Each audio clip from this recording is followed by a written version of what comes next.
Welcome to Thrilling Tales of Adventure. I'm Mardell, reading The People of the Mist by H. Rider Haggard. Chapter 23, How Wanna Conquered Nam.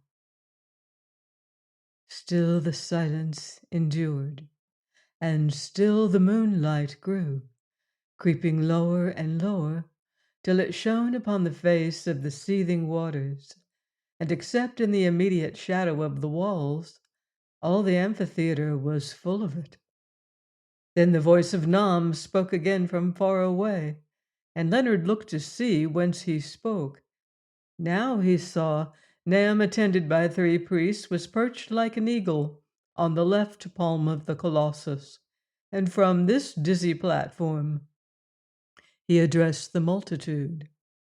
Looking across the breast of the statue, Leonard could just see the outstretched arm and the fierce face of the high priest as he glared down upon the people.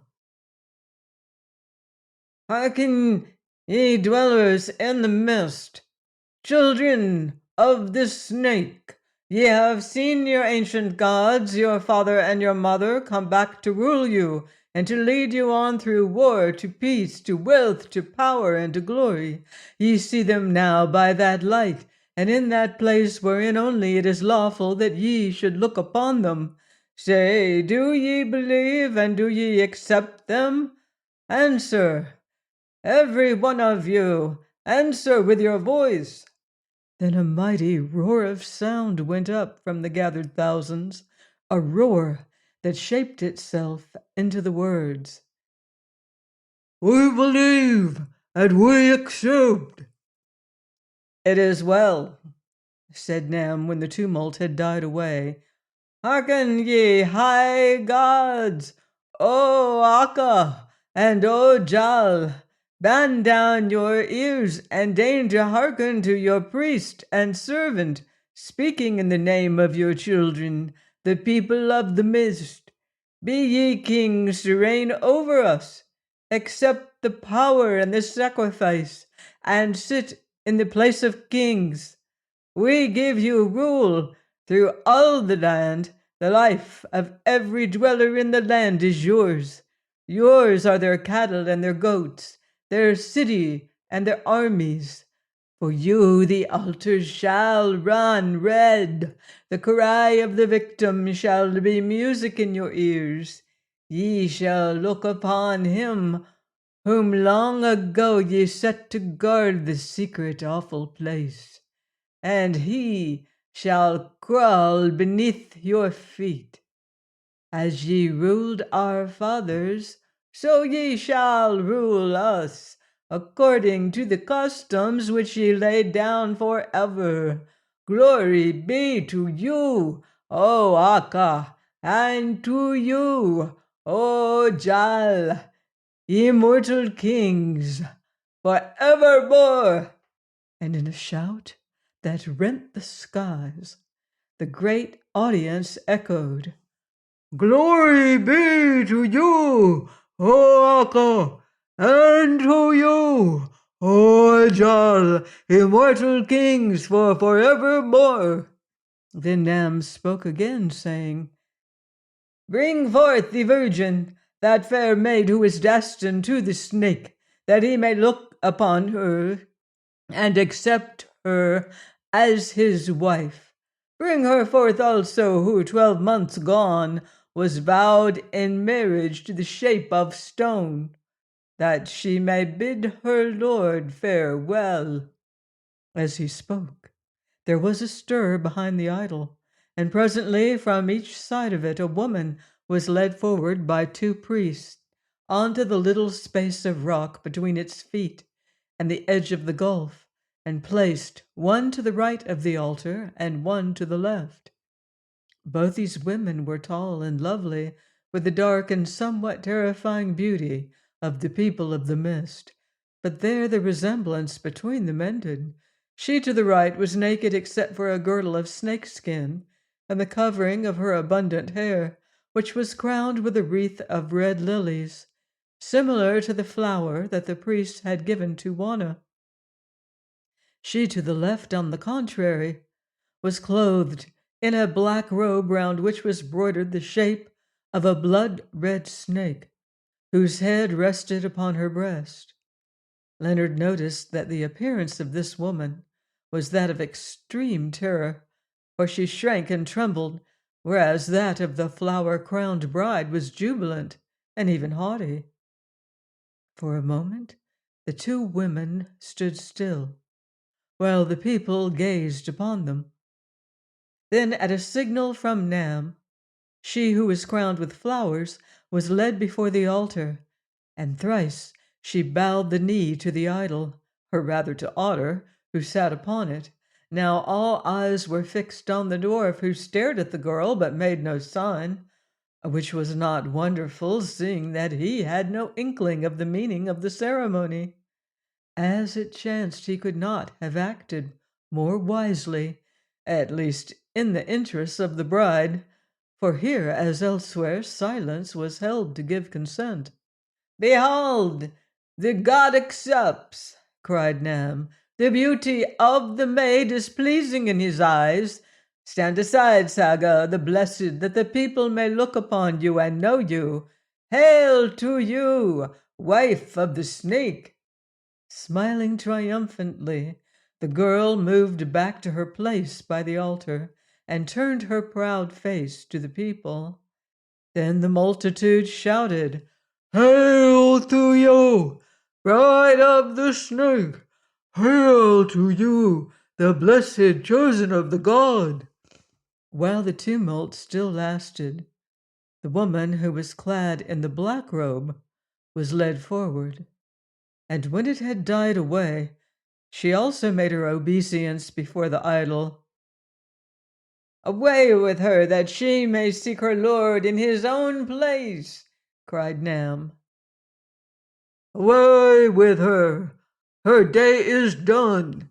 echoed the multitude. Then, before Juana could interfere, before she could even speak, for be it remembered, she alone understood all that was said, the two priests who guarded the doomed woman rent the robe from her, and with one swing of their strong arms hurled her backwards far into the pool of seething waters. She fell with a shriek and lay floating on their surface, flung this way and that by the eddy of the whirlpool. Just where the moonlight beat most brightly, all who could of the multitude bent forward to see her end, and overcome by a fearful fascination, Leonard threw himself on his face, and craning his head over the stone of the idol's hand, watched also, for the girl's struggling shape was almost immediately beneath him. Another minute, and he would have foregone the hope of winning the treasure which he had come so far to seek, not to have yielded to the impulse, for as he stared, the waters beneath the feet of the idol were agitated, as a pond is agitated by the rush of a pike when he dashes at his prey. Then for an instant the light gleamed upon a dull, enormous shape, and suddenly the head of a crocodile reared itself out of the pool. The head of a crocodile, but of such a crocodile as he had never heard or dreamed of, for this head alone was broader than the breast of the biggest man. Its dull eyes were the size of a man's fist. Its yellow fangs were like the teeth of a lion, and from its lower jaw hung tentacles or lumps of white flesh, which at that distance gave it the appearance of being bearded like a goat. Also, the skin of this huge reptile, which could not have measured less than 50 feet in length by 4 feet in depth, was here and there corroded into rusty excrescences, as though some fungus or lichen had grown upon it like gray moss on an ancient wall. Indeed, its appearance seemed to point to extreme antiquity. But Leonard could never discover the age of this particular reptile, On inquiry, he was able to trace it back for 300 years, and tradition said that it had always dwelt among the people of the mist from the beginning of time. At least it was very old, and under the name of the snake had been an object of worship for many generations. How it came among the people of the mist is difficult to say, for no other specimen appeared to exist in the country. Perhaps it was captured in some distant age and placed in the cave by the priest to figure as an incarnation of the snake that was the object of their worship. Hearing the disturbance in the water, the reptile had emerged from the cave where it dwelt beneath the feet of the idol to seek its accustomed food, which consisted of the human victims that were cast to it at certain intervals. It reared its hideous head and glared round. Then of a sudden the monster and the victim vanished together into the depths. Sick with horror, Leonard drew himself back into a sitting posture and glanced up at Juana. She was crouched in her ivory chair, overcome, and her eyes were closed, either through faintness or to shut out the sight of dread. Then he looked down at Otter. The dwarf, staring fixedly at the water, sat still as the stone effigy that supported him. Evidently, in all his varied experience, he had seen no such thing as this. "The snake has accepted the sacrifice," cried Nom again. "The snake has taken her who was his bride to dwell with him in his holy house. Let the offerings be completed, for this is but the first fruit. Take Olfan, who was king, and offer him up. Cast down the white servants of the mother, and offer them up. Seize the slaves who stood before her in the plain, and offer them up. Lead forth the captives, and offer them up. Let the sacrifice of the crowning of kings be accomplished according to custom, that the god whose name is Jal may be appeased, that he may listen to the pleadings of the mother, that the sun may shine upon us, that fruitfulness may fill the land, and peace be within its gates." Thus he cried, while Leonard felt his blood turn cold and his hair rise upon his head. For though he could not understand the words, he guessed their purport, and his instinct told him that a great danger threatened them. He looked at the two priests who stood by, and they glared hungrily on him in answer. Then his courage came back to him. At least he had his rifle, and would fight for his life. It must go hard if he could not put a bullet through one or both of them before they got hold of him. Meanwhile, the priests below had seized the king, Olfan, whose giant form they were dragging towards the stone of sacrifice. But of a sudden, for the first time, Juana spoke, and a deep silence fell upon the temple and all within it. "Hearken, people of the mist," she said, and her voice, falling from that great height, seemed small and far away, although so clear that every word was audible in the stillness of the night. "Hear me, people of the mist, and ye, priests of the snake. Akka is come again, and Jal is come again, and ye have given them back their rule after many generations, and in their hands lies the life of every one of you.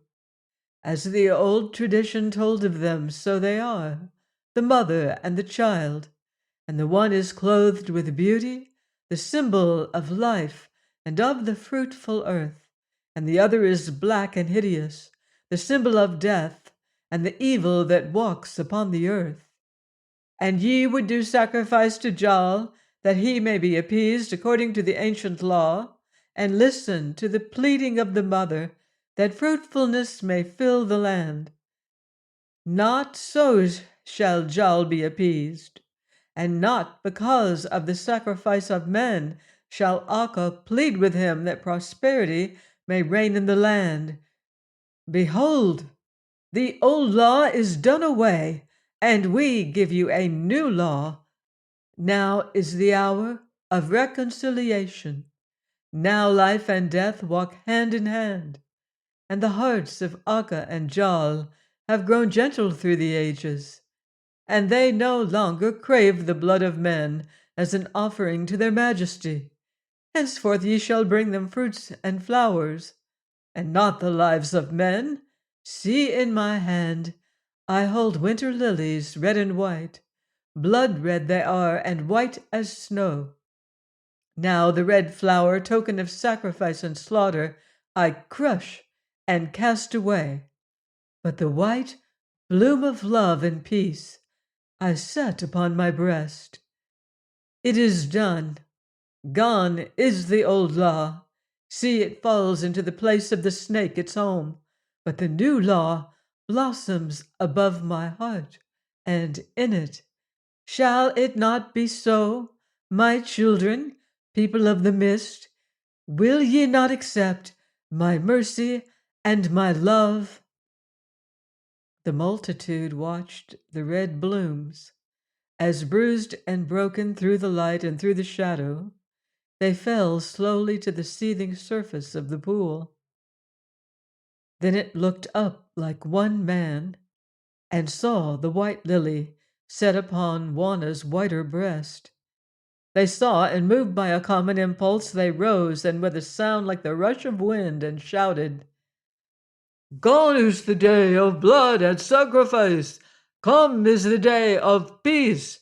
We thank you, Mother, and we take your mercy and your love." Then they were silent, and again there was a sound like that of the wind, as all their thousands sank back to the seats of stone. Now Nam spoke again in a voice of fury that rang through the still air like a clarion. "What is this my ears hear?" he cried. "Are ye mad, O ye dwellers in the mist? Or does the Mother speak with a charmed voice? Shall the ancient worship be changed in an hour? Nay, not the gods themselves can alter their own worship.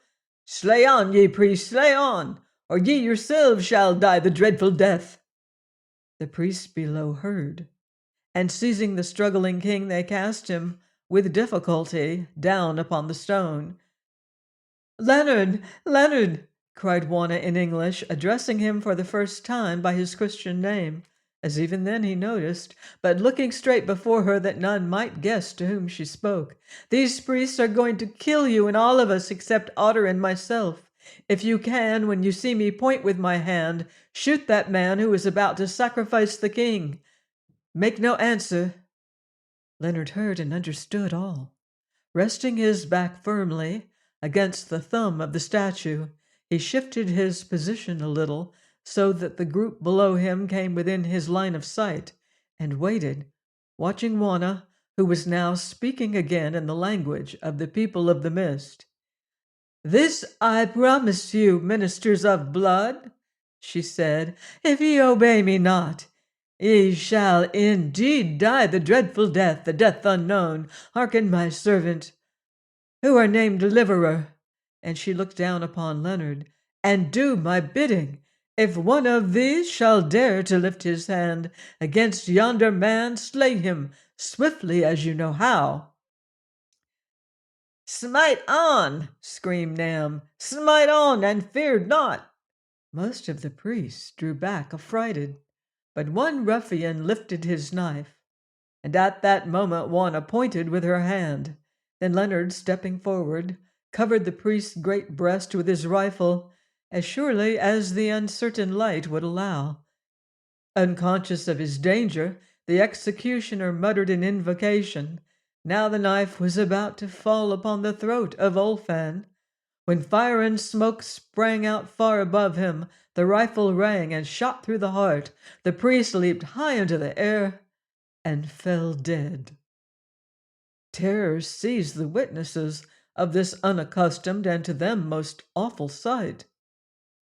"The gods speak with flame and thunder," one cried, "and death is in the flame." "Silence, dogs!" screamed Nam. "Ye are bewitched. Ho, you that stand on high, cast down the wizard who is named Deliverer, and let us see who will deliver him from death upon the stone. Then one of the guards who stood by him made a move to grasp Leonard and throw him down, but the other was terrified and could not stir. The first man stretched out his arm, but before it so much as touched its aim, he himself was dead, for seeing his purpose, Leonard had lifted the rifle, and once more its report rang through the temple. Suddenly the priest threw his arms wide, then fell backwards, and with a mighty rush dived into a sheer space to crash lifeless on the stone floor below, where he lay, his head and hands hanging over the edge of the pool. Now, for the first time, Otter's emotions overcame him. He stood up on the knees of the dwarf, and shaking the scepter in his hand, he pointed with it to the dead men on the paving below, at the same time crying in stentorian tones, "Well done, Bass! Well done! Now tumble the old one yonder off his perch, for I am weary of his howlings." This speech of Otter's produced an even greater effect on the spectators, if that were possible, than the mysterious death of the priest, that he, whose name was Silence, should cry aloud in a strange tongue, of which they understood no single word, was a dread and ominous thing that showed his anger to be deep. But Leonard took no heed. He was too engaged in covering the second guard with the barrel of his repeater. This man, however, had no liking for such a dreadful death. Swiftly he flung himself onto his knees, imploring Leonard to spare him in humble accents, and with gestures that spoke more plainly than his words. Taking advantage of the pause, again Wanna cried aloud, "Ye see, people of the mist, I make no idle threats. Where are they now, the disobedient ones? The tongue of flame has licked them, and they are dead. And as they have perished, so shall all perish who dare to gainsay my word or the word of Jal. Ye know us for gods, and ye have crowned us kings, and gods and kings we are indeed. Yet fear not, for on the rebellious only shall our anger fall. Answer you, Nam, will you do our bidding, or will you die also as your servants died?" Nam glanced round desperately. He looked down on the multitude and found no help there. Long had they cowered beneath him. Now hope was born in their breasts, and in the presence of a power greater than his, if only for a little while, they broke his yoke and the yoke of their red superstitions. He looked at the company of priests.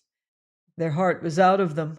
They were huddled together like knots of frightened sheep, staring at the corpses of their two companions. Then he bethought him of Otter. Surely there was refuge in the god of blood and evil, and he cried to him, "The mother has spoken, but the mother is not the child. Say, O Jal, what is your command?" Otter made no answer, because he did not understand. But Wanna replied swiftly, "I am the mouth of Jal, as Jal is my hand. When I speak the words of Jal. Do his bidding in mine, or die, you disobedient servant." This was the end of it. Nam was beaten. For the first time in his life he must own a master, and that master the gods whom he had himself discovered and proclaimed. "So be it," he said suddenly. "The old order passes, and the new order comes. So be it. Let your will be done, O Akka and O Jal. I have striven for your glory. I have fed your altars, and ye threaten me with death and put away my gift. Priests, set free that man who was king.